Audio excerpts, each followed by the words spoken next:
Hey, yo, what's going on, y'all? It's your boy Los. Please excuse the lighting. The lighting in this rental car is not the best. It's a little better. There we go. As you can see, it's very early in the morning. It's freezing. It is too cold for your boy, but I'm very excited. Today is another installment of taking my 2 cents on the road. Heading up to Kentucky to get up with my guy Chris Jones, man. This is an honor for me. All these will be an honor for me, but I will just be straight with you. This is an honor for me because I've said it before, I said it again. Without Chris Jones, there will be no My 2 Cents. When he was part of our squad, Facebook.com/Reform Bars, he was one of the admin. He dropped his first album. And I just out the blue just said I'm going to review it and do a video about it, and I did, and that there has sparked what this is today, which is just a beautiful thing, and I really rejoice in the Lord for what we have today. So it's an honor for me to be able to meet up with him face to face, sit down and chop it up with him, and discuss life, you know what I'm saying, and music and so on and so forth. And so I am excited. It's 4:30 in the morning. Got some pretty good sleep last night as opposed to last time. Got the energy drink already, so we good to go. Got some, see how that work out too. But I'm excited, man. Kentucky's only 4 hours from me, so it's just quick trip up, knock that out, come back, chill with the family. So I'm excited. So yep, dog. Love y'all. Talk to y'all a little bit. Grace.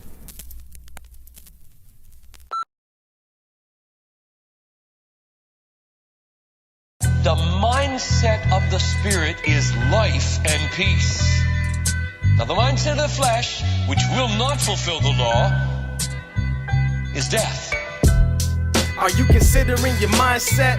Do you daily determine to place your mindset? Knowing that the enemy will have mindset. I can't focus on you, gotta get mindset. However, if you're my brother, I won't cane you. I'll try to keep you from this world cause it stains you, cause it'll change you. Bear a strange fruit, stay in your lane, dude, watch what you chain to. Especially within these days full of media. Reading all day, eating what the world's feeding ya, or feeding us, cause I follow where they leading us. Till that good shepherd call my name saying leaving trust. It's a battle to capture every thought captive. When the captain of the ship used to be raptured with the dreams that this cosmos chases after. I'm talking about the flesh, but now I am its master. War going on outside, no man is safe from. Trying to wake you from your slumber. Most people don't even know they're in danger. We're not wrestling against flesh and blood. Heartless with smartness, targeting the narcissist. Oh, what's up, y'all? It's your boy Los. As you can see, I got my man Chris Jones with me. This is a long time coming. As you heard in the first part, like I said, without Chris Jones, there would be no My 2 Cents. And I mean that with all my heart because, like I said earlier, when you was an admin or you was the one with the mods? Do you remember? I was moderator. Okay. Yeah. And you had dropped your first album, Mano, and I just fell so in love with it. I was like, yo, I gotta review it for whatever reason. I think it's been bothering me all morning. Yeah, sorry. And I just ended up reviewing it. And I think I did like a 30-minute review of the album. Yeah. And I just loved every bit of it. And then it just kind of, this is what we have now, kind of spiraled from that. And so I wanted to actually do your review first, but I know our schedule wasn't linking, so we couldn't do it. Praise God, now we can. Yeah. And so, man, it is an honor, bro. And I mean that with all my heart to sit here with you and just talk, man. So let's start from the beginning, man. Like, I drove up here from Chattanooga, 4-hour drive. I'm making a journey. Yeah, well, I was in Nebraska a couple weeks ago with Barlow. Shout out to Barlow, and that's like 13 hours. So, yeah, I don't mind. I love driving. But let's talk about the fact that I passed way more cows than I feel I should have passed. So let's talk. Is this home for you? This is home, man. This is Central Kentucky. That's why you hear the country accent. It doesn't come through in my music as much, but I am a country boy. My wife wants acreage with goats and junk on it. We got chickens. We got gardens. Yeah, this is home. You are married, right? Yeah, I'm married. How many kids? I got 4 children. Dope. How long you been married? We've been married almost 8 years. Dope. Yeah, praise God for that. The Lord is good. That's dope. So you were born in this area, or this just the city? Yeah, so I was actually born, we're about to drive about 4 minutes up the road to Harrodsburg. That's where I was born at. And then I live in Bergen just because the land was cheap, and we got us a nice house out there. But both of our families are here. This is home. Okay. So, man, praise God. So so don't take this the wrong way, but I don't see hip hop when I'm out here. When I'm driving out here, I don't see a love for hip hop with all the cows and the barns and the farms and whatnot. So how did you get hooked into hip hop in this kind of atmosphere? So my dad was a DJ growing up. Okay. So he's got vinyls. He taught me how to scratch. And from childhood, I'm talking like 2 years old, I'm walking around with a little tape cassette recorder with MC Hammer, a little microphone. And so I've been a music guy for my whole life. And, just like I said, growing up in a home where my dad played NWA, Bone Thugs and Harmony, right. That's just what I grew up around. So my first CD was Will Smith and Jazzy Jeff, Home Base. Oh, and so, classic. I've been in hip hop for my entire life, man. So your environment didn't shape you as far as the neighborhood. Yeah. But your dad, his love for music kind of shapes you. Yeah, and it's interesting because in a place like this, there's still pockets of black culture. Okay. Right? So when I ate lunch, I ate with the black kids. Okay. We listened to hip hop together, and it's How not about like high we were school? segregated, high school and everything. Mm-hmm. And it wasn't like we were segregated. There were white kids who listened to rap too, but black culture seems to be, kind of in pockets out here in rural spaces. So it's kind of cool, having a Roots and Heritage Festival, having rappers come, Nappy Roots, stuff like that, do music. So Are they from out here? well, some of them are from Kentucky, not Really? from exactly here, but from Central Kentucky. Okay. All right, so most of us know you as rapper, producer. Of the two, this is a two-part question. Which came first? Were you the rapper first or the producer first? And which do you love the most of the two? So I was a rapper first, technically, and I say that because we had a karaoke machine with cassette tapes, and I would play. You could put the CD in the top, record it onto cassette. So we had, instrumentals, dipset instrumentals, stuff like that. But when I got my hands on Fruity Loops, I immediately became a producer. That was my thing. Is like I want to be able to make the music that goes behind the raps. So you taught yourself to produce? Yeah. Really? So, From the beginning? yeah, my dad, he basically got us a bootleg copy of FL. Okay. And I spent hours every weekend. They would give me 2 or 3 hours on the computer on Saturdays and Sundays. And I would just get on there and just make beats, man. And some of my old beats were horrible. But, over time, I've been doing this for, I just calculated it, 20 years. I've been making beats for 20 years. Do I say straight or turn? Yeah, go straight. Okay.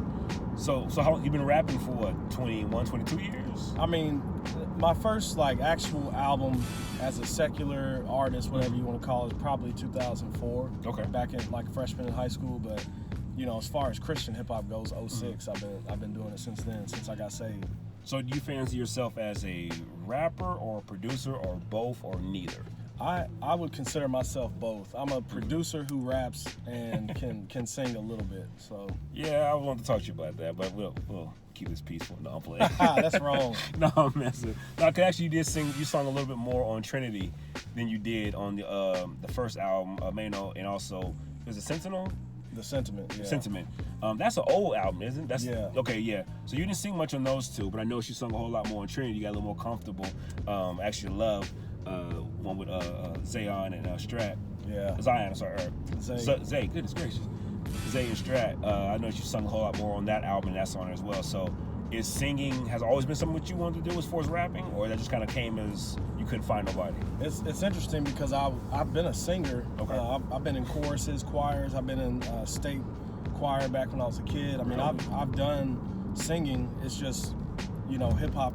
It used to be just R&B and hip hop, Right. And the two have kind of blended more now than ever. So I kind of just want to explore that. I listen to Kendrick and a couple other guys talking about how melody kind of makes their music unique, Right. And it's an element that I want to try to incorporate more. Okay, so do you want to do a R&B album strictly one day? Man, I'm not a great enough singer to carry a whole project. I've toyed with the idea, but and some people tell me I sing well enough. Some people, I'm just not confident yet to do that. Maybe if I got some singing lessons or something. Well, I haven't heard you hit that ooh yeah. Ooh yeah. I ain't heard you hit that yet. I'm not ready for that. You're not ready for that. Nothing wrong with that. All right, so you're signed to Chrys. Are you signed to Chrys Centric, or are you independent? I'm signed to Chrys Centric. And how long you been willing them? Since 2017, after the first. Long? Mano was a Chrys Centric release. Okay. So. Well, was that album done before Chrys Centric, or? It was done before. Okay. And then Chrys Centric picked me up and released it because it was just going to be a Bandcamp release. Take a left here. Okay.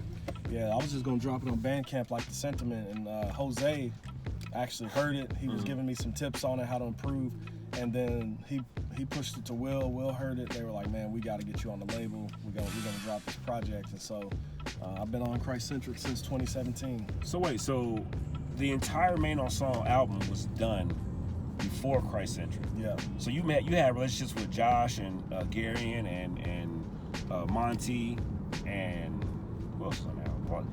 Well, you had a lot of folks on that album. Yeah. So you had all these relationships before Chrys Centric? Yeah. So how this worked? I met Josh, Chrys, and Garion both through the Reform Bars contest. So when I won that Reform Bars contest, and Josh was second, and I think Garion was third. Okay. And I was like, man, let's link up. And so I featured them on the project.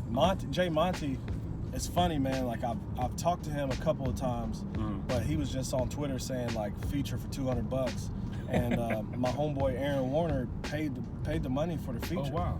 And like out of nowhere, I got here's a receipt for your feature. Send Jay Monty the track. And I was like, whoa. So you and Jay Monty didn't know each other beforehand? No, not Were you at a all. fan before? Yeah, definitely big fan of Jay Monty. Still am. Right. Monty's nice in his own right. He's nice in his own right. So, what's that now? Oh, okay. Let's work together. All right. So, you dropped Mano. Was it? See, I don't like using this term because our level of success, as opposed to what the world will call success, is two different levels of success. Yeah. Okay.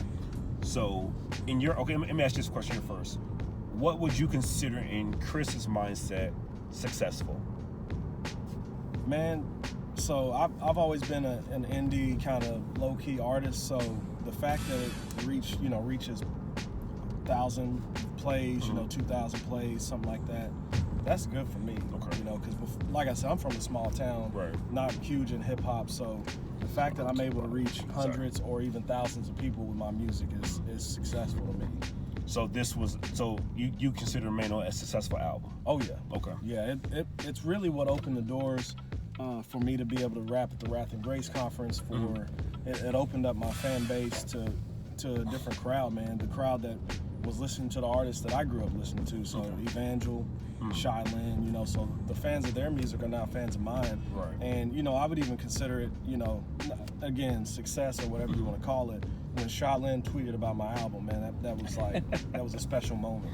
So speaking of Shy Lynn, right? I know you've produced for countless cats, right? Mm-hmm. So real quick, let's let the people know who have you produced for, and tell me the songs if you can remember them. Okay, so